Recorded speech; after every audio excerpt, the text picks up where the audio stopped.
I want to start today by just relating a couple of stories that have happened over the last few years, which I think highlight the misconception that people have about science and about evolution in particular in its relation to theology. The first happened about a month ago as I was having a cup of tea with a visitor to our church after the service, and she asked me what my PhD was, and so I told her, and then she happened to tell me that for many generations of her family, they've always not believed in evolution, and that, however, in about 1953 it was disproved anyway. To which I replied, how interesting. The second incident happened about 3 years ago when I was in my training doing some chaplaincy work at Middlemore. And as you do, you knock on a room and go in and say, hello, I'm a chaplain assistant. And had a gentleman then very quickly tell me how that he completely didn't believe in God because in his view, science had completely disproved the notion of God. Both these stories, I think, highlight the mindset of conflict that we see in the media and at times from our pulpits. But today I'd like to suggest that this should not be so. If only people realised the deepening of what it means when we talk of evolution and the connections that this has with faith within the triune God of Christianity. So as we go through, I want to cover kind of 3 quick points. The first is just a quick look at what we mean when we say the word evolution. The second is to look at what's now known as emergence, and therefore emergent evolution. And then to, again, approach the subject of theology and see how we can hold evolutionary history within our understanding of God. So the first one is, what is evolution? The cartoon's a courtesy of Gary Larson. The theory of evolution was developed by Charles Darwin after publishing 2 articles, The Origin of Species and The Descent of Man. These works provided a challenge to the mechanistic theology of creation of the day, typified by William Paley, who viewed God as the divine watchmaker. In Darwin's view, descent by modification driven by natural selection offered a scientifically testable explanation for the same observed world that Paley considers. Therefore, as a process that maintained adaptation, natural selection gave the appearance of design.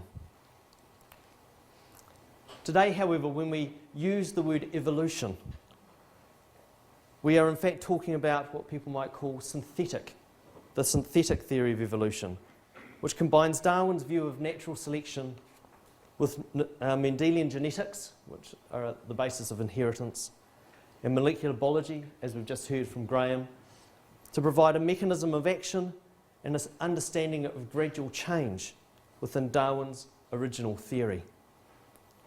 This view stresses the opportunistic nature of natural selection, whereby variants arise by chance and are selected in accordance with the demands of the environment. Chance, which people often call contingency, is needed to produce random variation through mutations, and then natural selection, necessity, then selects for those variants that produce adaptations to environmental pressure. This results in the non-random selection of randomly occurring events, where natural selection in a sense acts like a filter to retain the useful chance variations. Added to the scientific understanding of evolution are then the disciplines of cosmology, which give us the age of the universe, physics, which gives us the general principles that we can observe in nature, the study of geology, which gives us an understanding of plate tectonics.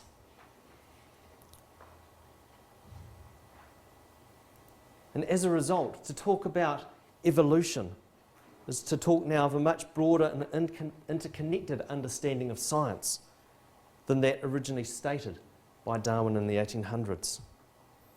And it's this interconnected nature which is what we now mean when we use the word theory. I think often in the churches people say theory, and it's assumed it's kind of a good idea that we're not quite sure about. But as we can see, when we talk about the theory of evolution, it's an interconnected, integrated scientific view of the world. For many, however, the difficulties underpinning discussions about evolution arise from the combination of evolution with the philosophy of scientism to produce what's called evolutionism, a philosophical position which by definition denies the existence of God and any talk of purpose within the biological processes. In contrast to the theological position, evolution understands the evolutionary process at its core as a mindless, directionless and purposeless process, thereby making chance the antithesis of any notion of God's divine providence and design. Again, Larson captures it quite well. No doubt about it, Ellington, we've mathematically expressed the purpose of the universe. Gad, how I love the thrill of scientific discovery. Notice there's a zero. Assumed within this view is the principle of materialism, where matter is the fundamental reality of the universe, and reductionism, where all the phenomena will eventually be explained by the actions of the material components. Now we need to then distinguish between methodological material reductionism, which is a scientific methodology, analyses higher structures and complexity by analysing the lower levels of complexity. And this process is theologically benign, but scientifically fruitful. On the other hand, ontological reductionism is a philosophical position which says that complex systems can be described by their component systems, and in doing so, everything worth saying about them is then said. So that's kind of a very brief overview of evolution per se. But there is now, I suppose, a growing and a changing field within science, and that's called emergence. That's actually a t-shirt which you can buy, but I haven't been able to find one. There is, however, a new vision of the universe provided first by physics in the late 20th century called emergence, which integrates cosmology and evolution and identifies a universe that is characterized by inherent unity, diversity, and complexity. Emergence is a fundamental characteristic of natural history and produces what is called emergence theory as a more adequate philosophy of science as a whole. One of the main proponents of this is an American called Philip Clayton, and he makes four basic claims about emergence theory. The first is that reductionism is a false philosophy for science, that we can know everything by breaking things down to the basic constituent parts. Empirical reality exists at multiple levels, and over time, new emergent levels arise. Emergent wholes, therefore, are more than the sum of their parts, and they require new types of explanation adequate to the new levels. And then emergent wholes produce new types of causal interactions.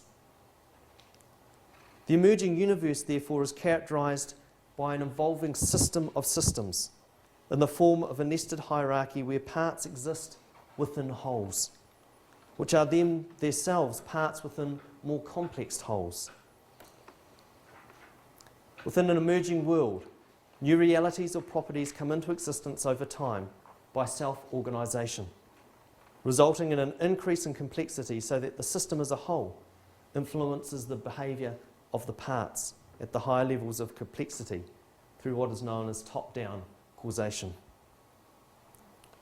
The universe there is an open and unpredictable process because the emerging properties, though constituted by their lower level components, are not reducible to the sum of their parts. Furthermore, the universe is characterized by emerging relations, an interrelation between the components and an interrelation between the entity and the environment itself. For the scientific disciplines, the view of an emerging universe is characterised by an increasing complexity, alters the way that various disciplines understand knowledge, resulting in what many scholars call a holistic epistemic network. There's a bit of a difference here, isn't it? To describe a variety of disciplines studying increasingly complex systems, including the disciplines of science, theology, and spirituality. The effect is an interrelation of knowledge and a recognition of truth by the different disciplines, so that science and religion can be seen as mutually interdependent, with the central issue being the relationship between the truth of science and the truth of religion. As a result, the new knowledge from science can inform spirituality through providing amazing new visions of nature. And spirituality then provides reflections on notions of meaning and the limit questions produced by science. Now, one example of this, again, we're doing well with the Cambridge connections, especially in the field of evolution, is provided by Simon Conway Morris, Professor at Cambridge. Because there is now a greater understanding of depth in the evolutionary process that moves away from the deterministic models seen in the past. So Conway Morris, although affirming the evolutionary process, suggests that evolution shows three features that enable the process to be viewed at deeper levels. The first he identifies is that evolution is constrained, so that the physical constraints limit the possible biological outcomes. One of these constraints is seen in the specificity of amino acids. Rather than relying on novelty per se, evolution utilises the tried and trusted building blocks of organic architecture. And using the principle of inherency, where the molecules essential for existence are already in place at an earlier stage in the history of life. The result is that emergence relies on co-option and redeployment rather than invention. For Conway Morris, it is clear that evolutionary adaptation is ubiquitous. However, the constraints of life lead to the inevitable result of evolutionary convergence, where the same biological solutions are reached in order that life continues. And we've seen some of the DNA examples from Graham. Evolutionary convergence, therefore, is defined as the recurrent tendency of biological organisation to arrive at the same solution to a particular need. Convergence not only confirms evolutionary adaptation in this view, but in a sense it also provides a motor for evolution. The consequence of ubiquitous convergence and the constraints of life is the making that emergence of various biological properties very probable, if not inevitable. In contrast to evolutionary orthodoxy, where every evolutionary possibility has an equal chance of being explored, convergence indicates that the number of biological possibilities is in fact dramatically restricted. Conway Morris puts it, the bulk of biological hyperspace therefore can never be explored. Instead, evolution is channeled to what he terms stable nodes of functionality. Now, one example he gives, which is often an example cited by the likes of intelligent design, is light, the sensory systems for light. And he points out that light capture has arisen independently many times, yet it has been arrived at by similar means. Eyes have evolved independently at over 20 times in evolutionary history. And what we see are camera-like eyes, compound eyes, but also in some organisms, eye spots, which although on the surface look very different, their mechanisms and the molecular underpinning and sometimes even the neural pathways are actually convergently similar. He then looks at the molecular similarities. When you have an eye, you need a protein that is clear and also strong, and that's provided by what's termed the crystallins. And if you then do the protein structure analysis, it's clear that these crystallins have been derived from what's known as the heat shock proteins, which are proteins in our body that are responsible to respond to physiological stress. So again, rather than having to arrive at an eye per se straight away, biological history has utilised components that are already present and then adapted them for a new use. He also then points to rhodopsin, which is basically the universal light capturing protein that all organisms have something similar to rhodopsin. There's a bacterial rhodopsin. And he makes the point that in our universe, which is of a certain structure, we have light that is of a certain wavelength, a certain type. In order to harness or utilise that light, biology has arrived at these universal molecules called rhodopsins or similar type things. So again, the mechanisms have arisen independently but have reached the same biological result.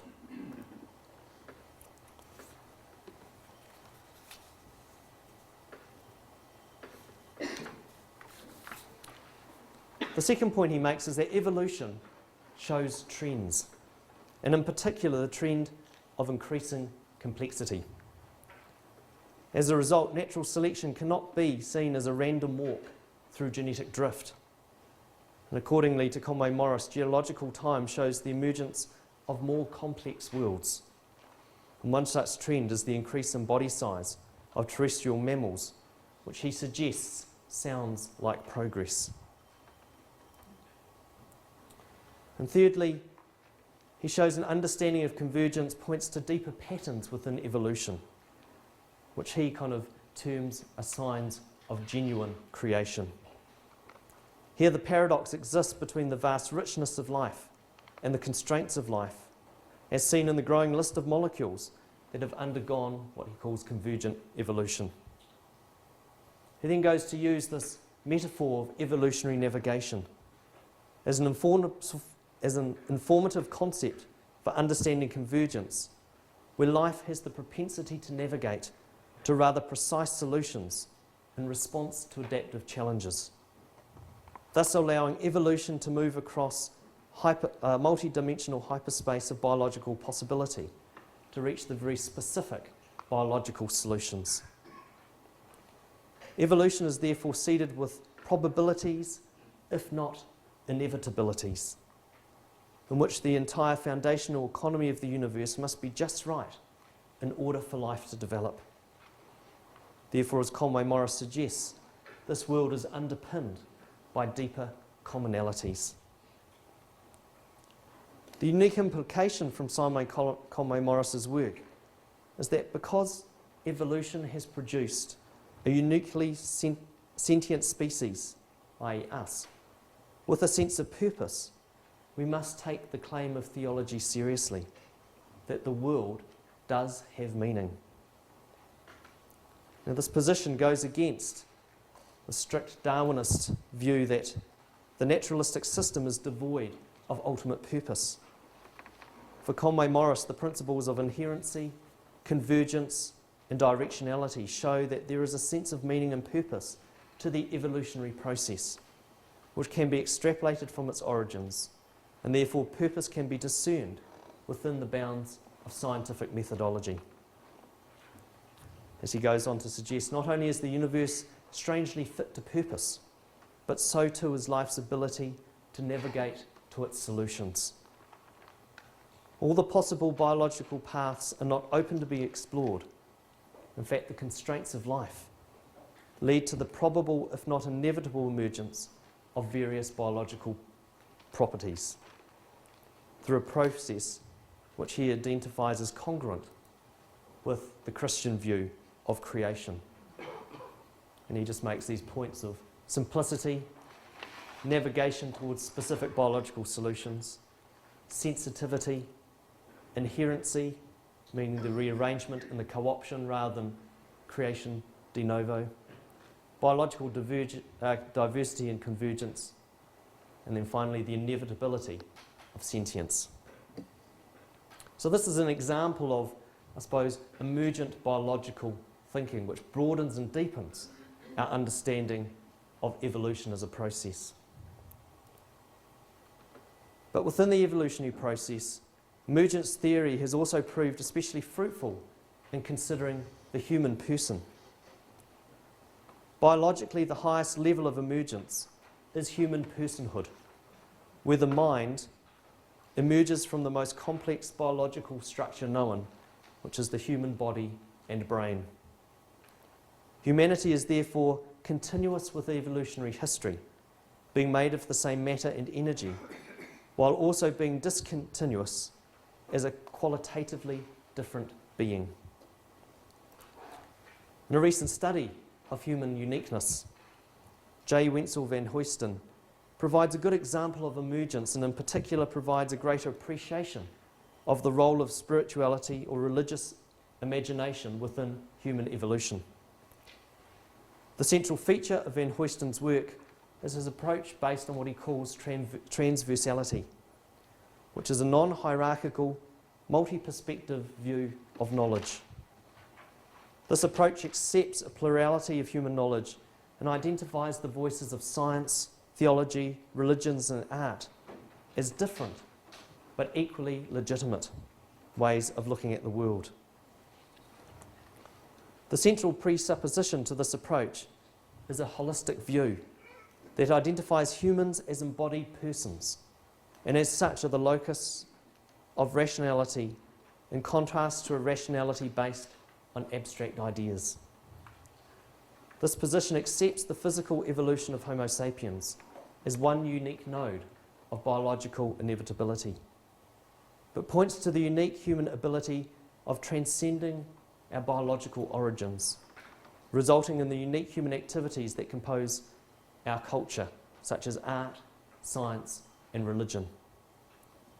The result is that the human person has emerged biologically as a centre of self-awareness, religious awareness, and moral responsibility. Therefore, Homo sapiens can be considered a new entity, a qualitatively distinct being compared to the rest of creation, and understanding it intrinsically linked to the linguistic capacity of humanity.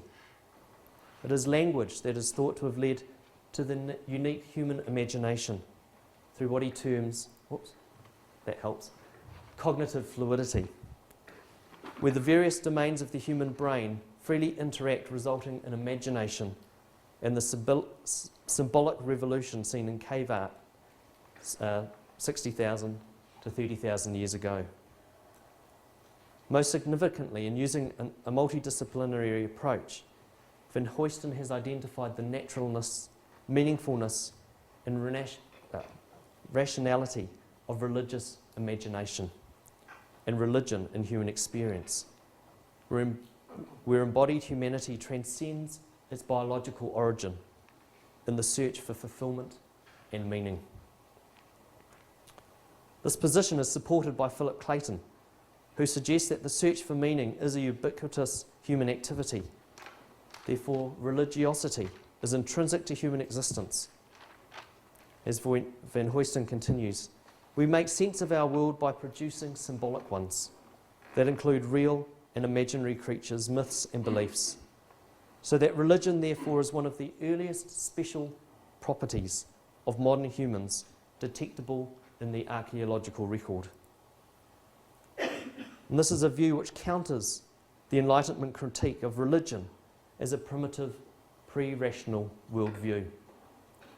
Again, as van Huyston says, the naturalness of religious imagination challenges any view that would want to see religion or religious imagination as esoteric or as an isolated faculty of the human mind that developed later. One of the most complex and powerful forces in the human mind, or religion is one of the most complex and powerful forces in the human mind, one of the universals of human behaviour. So that kind of gives you a brief overview of evolution, and especially the development of evolution through what we see as emergence and the understanding of emergent evolution. what I'd like to do now is to move and consider some of the theological implications behind that.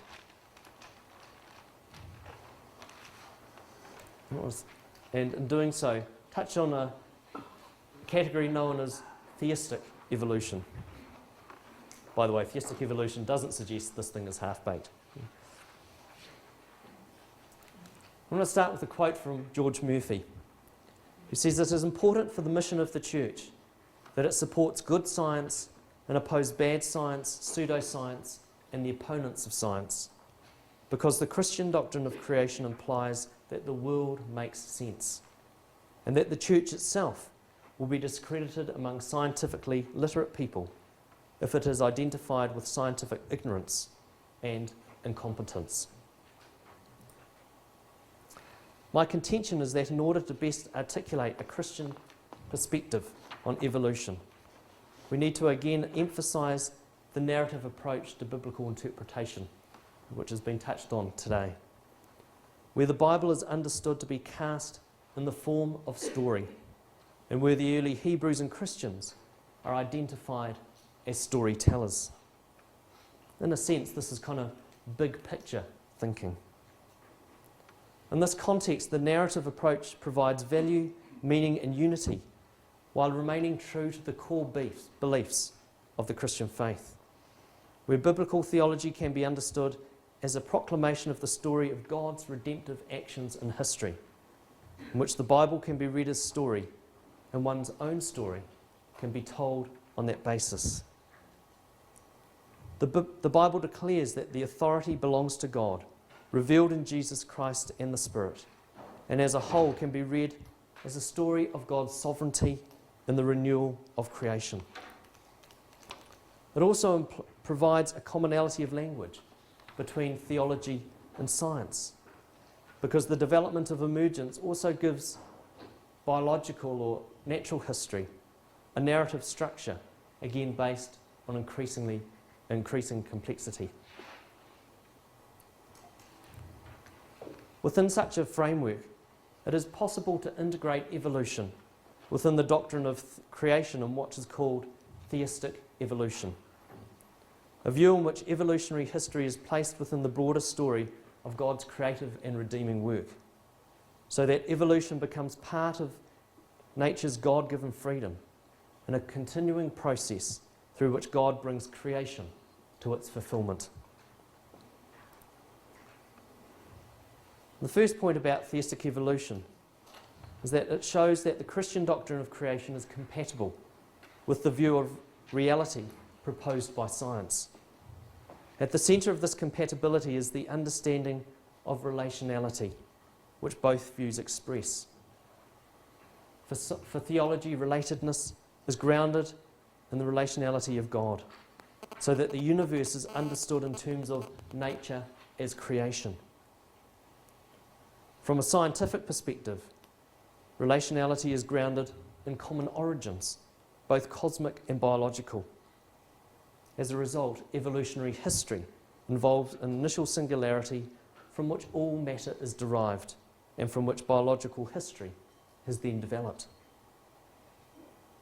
Within physics, John Polkinghorne has identified the deep-seated interconnectivity in the fabric of the universe, which he suggests is consonant with the relational understanding of the Trinity, the source of all created reality. Within biology, relationality is identified through genetic analysis, as we've just seen through Graham's talk, which has clearly shown that human beings are an evolved species. Therefore, humans represent one unique node of biological inevitability, and as such are embedded in the natural process through one continuous unfolding.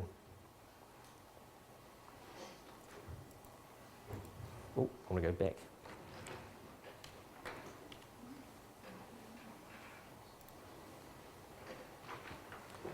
Evolution provides a case in point where the deeper patterns of evolution, we talked about emergence, complexity and convergence, identify the world as underpinned by deeper commonalities, again what we might call a genuine creation. John Hort suggests that the universe may be thought of in depth as a story filled with promise, where the promise of life and evolution were present at the cosmic dawn. Hort then produces a metaphysics of promise, where a promising God opens up the world to a future as an ultimate explanation of evolution, so that the fundamental meaning of the evolving universe is found in the carrying of a promise. Evolution, therefore, is adaptation and anticipation, as God waits the world in this unfinished universe. The notion of depth is also reflected in the order exhibited in nature, a central presupposition to the natural sciences. An orderly nature also implies the contingent nature of existence and order, pointing to a non-contingent ground or cause. Theologically, orderliness is understood to result from God's character in the act of creation, which Alistair McGrath reminds us it could have been another way. Therefore, Christianity identifies with creation as the outflow of God's love. And in this view, chance can be understood as a creative process within the bounds of God-given freedom. Chance, therefore, is not the antithesis of divine purpose or involvement, but can be seen as part of God's creative and purposeful process, which leads all of creation towards the very good of Revelations.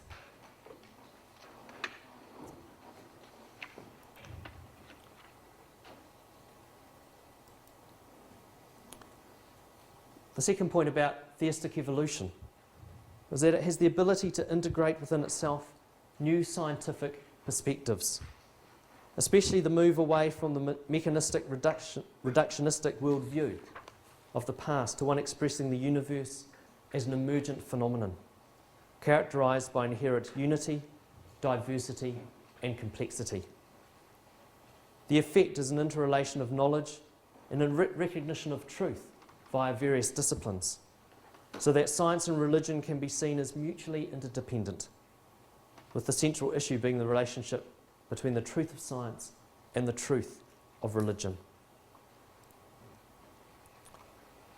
The third feature of theistic evolution is that it articulates a view of God's activity in the world, emphasising the immanence of God in, with and under the creative natural processes, and affirming the evolutionary process, in the words of Karl Barth, as God's patience, where God persuades but does not coerce. Therefore, theistic evolution stresses God's continuing activity within creation, a view expressed in the understanding of creatio continua, where creation moves towards its eschatological completion and is judged very good. Within this view as well, it would stress humanity as the stewards of God's creation. It would stress human participation in what God is doing. And sometimes people use the words creative co-creators to stress God's willingness for us to participate in the formation and renewal of the earth.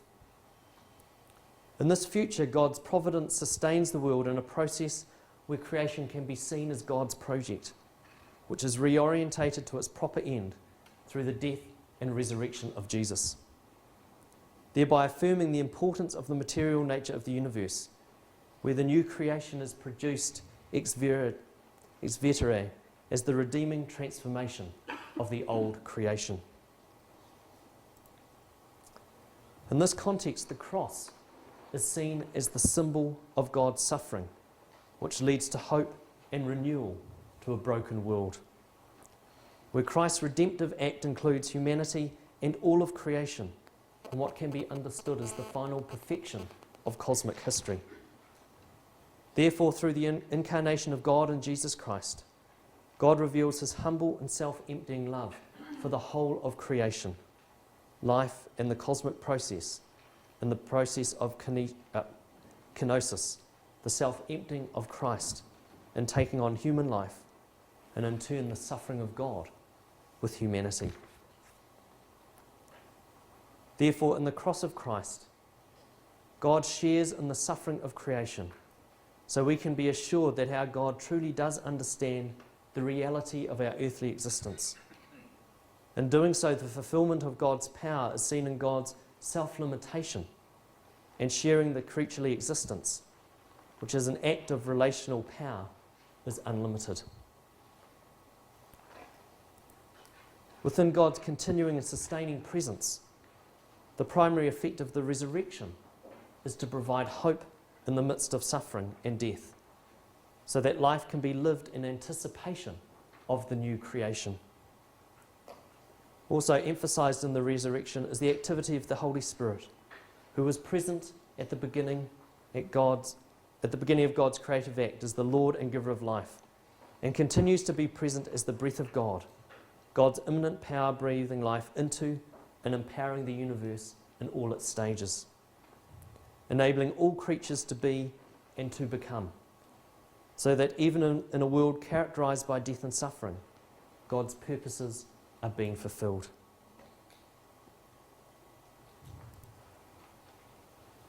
So in conclusion, as we understand evolution, we can also understand that there is an evolving understanding of what we mean by evolution. That the new philosophy of science and emergence identifies constraints, purpose, progress and complexity within the natural story of evolution. And it's those qualities, I suppose, that have been identified then lead to a natural connection with theology and theological discourse. And evolving evolution has also identified the naturalness of religion within human personhood, rather than it being a late development, or as some may put it, as a crutch. A fundamental quality of what it means to be human is to have a religious outlook. And finally, within this view, we can see that evolution itself is congruent with the broader story of God's creative and redeeming work in Jesus Christ. Thank you. Thank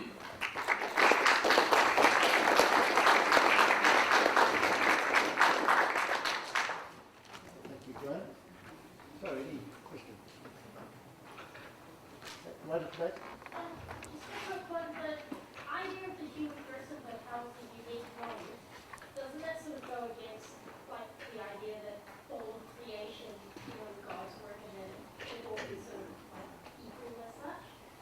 I mean, I think if you look at the biblical account, Genesis 1 and 2 would show that the arrival of humanity was a very distinct, in effect, the crowning glory of God's creative work. Only humanity is made in the image of God. Only humanity has been given the role as stewards to look after the rest of creation. So I think in terms of the biblical story, humanity has a very distinct role. I think in previous expressions of evolution, as we've heard from Graham, you would have that flat structure, that no biological entity, including humanity, would be exalted above any other. I think what emergence theory is starting to suggest is that, yes, humanity is part of a biological process, but there's also a recognition that humanity has, in a sense, transcended that biological process. And so, in effect, we can now function outside of natural selection, function outside of those processes. And in fact, we probably impose those processes on the rest of the planet. So I think now there's much more coherence between both the scientific view of where humanity sits and the biblical view where humanity sits. I'd like to ask a question about the emergence of consciousness. Mm-hmm. Is it an assumption in Platon's theory that the brain equals the mind? No, I think he would probably draw a distinction between the physiological brain, which we can reduce to neurons and synapses and all that kind of stuff. But with emergence theory, you have the substance of the brain which we can examine, we can break down. But with emergence, we can realise that the mind is more than the physical stuff that we can analyse. So that the properties of the mind are an emergent property, which in a sense transcends its biological basis. Instead of philosophical or a scientific explanation. It's probably, well, I think Van Huyston would say it's both, because he's tracked, the cave art stuff, he's looked at neuropsychology, he's looked at neurobiology. This is his transversality approach. He's looked at a whole range of disciplines, and actually being able to say you can actually, by analysing all these different disciplines, you can arrive at a similar result, which is a mind which transcends the purely biological. This is where the religious imagination comes into it, that humanity has made this jump by able to transcend our own selves, being able to recognise the existence of God. Doesn't sound to me like it's scientific. You could read the book. Yeah, all I can suggest is read his book, because he does go through science, he goes through religion. I don't know if Nicola's got any more comments, but yeah, emergence is making that point that it's moving away from the reductionist, which says you take something, you break it down to its bits, that's all you ever need to know about it. Emergence is going the other way to say that the whole is more than the sum of its parts, that the whole gives properties that are more than just the addition of properties from the lower constituents, and that you need different levels of explanation to actually explain what's happening. So when you talk about the mind, yes, you have to get into philosophical explanations, theological explanations, because you can't just base it purely on, yes, we have X number of synapses, X number of neurons, domain, So it is a multidisciplinary approach. Yeah. All right, thank you. It seems that the slides you put up of Van Huyston's theory of emergence really describes a creative human imagination, and that in essence is hermeneutic rather than epistemic or ontological. By that, these are theories of creative interpretation. Mm-hmm. And for instance, the hundreds of millions of Buddhists and Hindus, the death and resurrection of Jesus don't mean squat. It's not an ontological problem. But what he is saying is that from the very beginnings of what we identify as modern humans, religious imagination, whether it has been at that very beginning, it is a primal characteristic of what it means to be human. Now, of course, we have a variety of expressions, as you've rightly expressed. But what he's saying is a fundamental quality of what it means to be human is to have religious imagination. Now, the Western world, by and large, has denied that through the Enlightenment. But, as we've seen, that kind of talk is starting to come back in. But he's making that point that a fundamental quality of what it means to be human is to have religious imagination, transcendent thoughts. Thank you, Graham. I noticed right near the end you used the phrase the naturalness of religion. Yep. And it suddenly revealed to me a dis-ease that I've had emerging in me this morning. And it's around the word death. Mm-hmm. Because I would like to think that it's a healthy, wholesome, regardless what disciplines support it, understanding of death, that it's natural. And I think we've been talking about death this morning many, many times as though it's evil. Mm-hmm. And I have a different theology to that. Yeah, I would agree.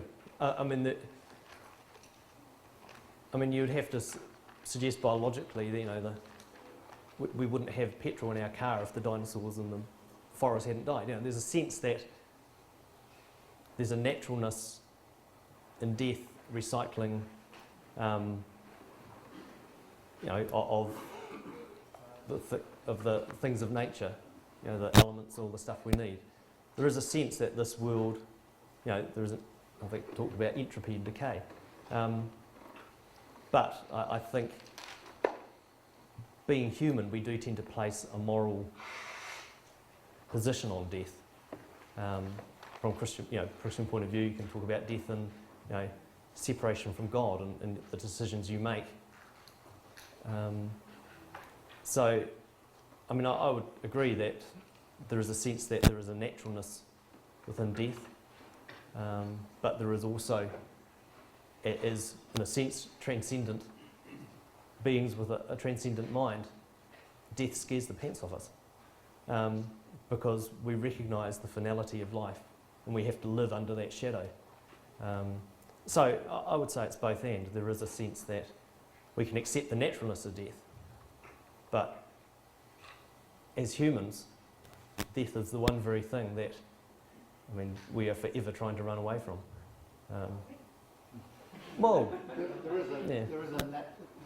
is pain associated with death, isn't there? The separation between individuals, and death of an elderly person is a more natural thing than the death of someone who is young and childhood. So there is definitely, even though it's a natural process, there is real pain, there's real agony associated with death for people, particularly. You're talking to somebody who knows many dying people, and I actually identify it as a theological question, because I think our response to the word has an effect on how we look at both science and God. I mean, I mean, wearing my other hat as a minister, I see people who have a very positive view of death. They would see it as a beginning, not an end. But I also see people who, death would be the scariest thing in the world. And part of my job is to, in the dying process, I suppose, is to lead them to a point. So I think for the majority of people, or certainly people that don't have faith, death is a scary thing. I mean, that's just from who I come across, so yeah. Okay. I'm more word in defence of atheism. I'm not an atheist. I don't think one has to be a biological reductionist to be an atheist. One can certainly say that the human mind, the human consciousness is an emergent property, a high level of biology, if you like. But one can then also go on to say, from an atheist position, I have no need for that hypothesis, the God hypothesis. I think what you're saying is the Conway Morris approach is consistent with a theological way of being. You certainly cannot derive a theological approach from it. No, but he would. I suppose what has developed is a language that is congruent with a theological language. I mean, if you started to talk about purpose in biology 20 years ago, correct me if I'm wrong, you'd probably be laughed at. But what they're saying is that there's a deeper understanding now within, say, a biological process such as evolution that is actually looks purposeful, looks like progress. Now, those are philosophical words, I would admit, but they're language that biology is now starting to use, and it's language which you can then talk about and interact with theologically. I have to point out that Richard Dawkins himself said it looks like design, but it actually isn't. Yeah. I'm not saying I agree with him, I'm saying that's a statement. Yeah. Yeah. Well, design is different from emergence. They're not the same thing. Yes. Emergent processes don't assume design. Don't require, in biology, emergent processes. It doesn't require assumption of design. No, exactly. No, but You don't need theology to talk about emergent. You need a field to talk about emergent. No, you don't need a You don't. theology to talk about emergent. No, I agree. however, there is the reminder that even though we don't talk about design, I mean, I think McGrath's comment is a good one, this universe is the way it is. We are not talking about an alternative universe. And the way this universe is structured is very fine-tuned, and the molecules that we have that have developed into the biological world, Cormac Morris would say, it's, biology is hitting very specific biological, what's the word? If a certain problem arises, biology hits a very specific solution.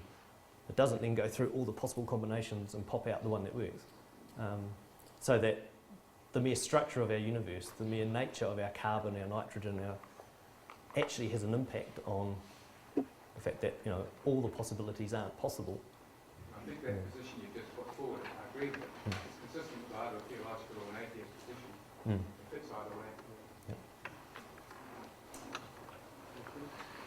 Yes, all right. Well, thank you again, Graham and Graham. Let's thank both of our speakers.